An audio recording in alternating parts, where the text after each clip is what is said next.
Scott Adams, the creator of the Dilbert cartoon series, has been canceled pretty much across the board.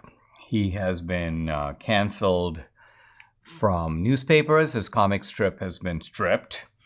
He has, his agent has canceled him. His syndicate has canceled him.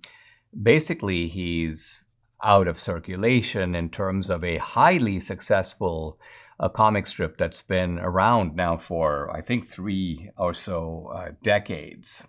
Now, Scott Dilbert is very successful. He's apparently worth tens of millions of dollars. I don't think it's going to disrupt his lifestyle. In fact, he says he was thinking of retiring anyway.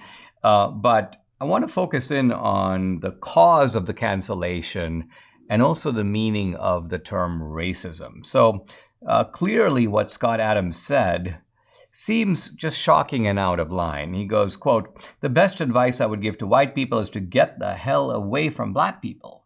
So I don't think it makes any sense as a white citizen of America to try to help black citizens anymore." And there are several other statements like this. Now, Scott Adams says, hey, listen, you're accusing me of being racist, but I was actually reacting to a poll conducted by Rasmussen, a poll of about 1,000 people. But let's remember, 1,000 people, blacks are about 13% of the population, so it's only 130 or so black people. But it gave the idea that these black people don't even think that it's okay for white people to be white. They were asked, is it okay for white people to be white? It's okay to be white, and they go that they disagree with that. So 47% disagree and 53%. So about half of blacks, just about, think it's not okay, it seems, to be white. And so Adams was like, okay, well, I've had it then. Many white people try to be helpful to blacks, see themselves as sort of helping to raise blacks to a level that's competitive with other groups. And he goes, I'm done with all that. Now, what I find interesting is all the comments that Scott Adams is a racist. We are dropping the Dilbert comic strip because of creator Scott Adams' racist rant. That's the Cleveland Plain Dealer.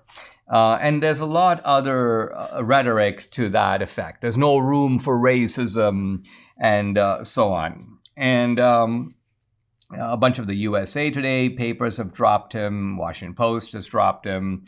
And I want to disagree with what Scott Adams said while still raising the question, but is it racist? Now, in order to, this term racism is used so loosely, so promiscuously. If you make any generalization about a group, you're racist. But group generalizations are not by themselves racist. Groups have characteristics. These characteristics can be, they don't have to be inherent or natural, biological. They can be just acquired characteristics, groups that develop certain habits. And if you don't like a group, and you say, okay, I don't like this group. I don't like Asian Indians. They're too boring, or they're too pushy, or whatever. You're not a racist. That's your opinion. It could be you may be harsh on the group, you may be wrong about them, but it doesn't make you a racist. So racism requires the presumption of inferiority. That's key to the meaning of it. And there's a second aspect that often goes forgotten. It's not even the presumption of inferiority that's sufficient. You also need a presumption of innate or biological inferiority. Because a group could be inferior. Let's say a group has been downtrodden for a long time. As a result, they don't have very good habits of frugality or savings or deferred gratification.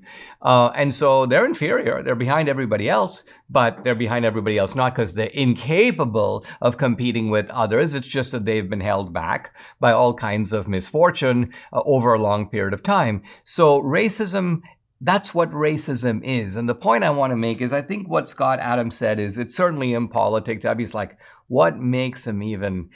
Why did he even go there like this? Doesn't he know what a radioactive environment we live in, particularly on this issue? There are a few key issues where it's like a minefield no matter what you say, so you should be careful what you say. So yeah, I would say that what Scott Adams said was impolitic. It was certainly offensive. It was insensitive. But my point is insensitive is not necessarily racist.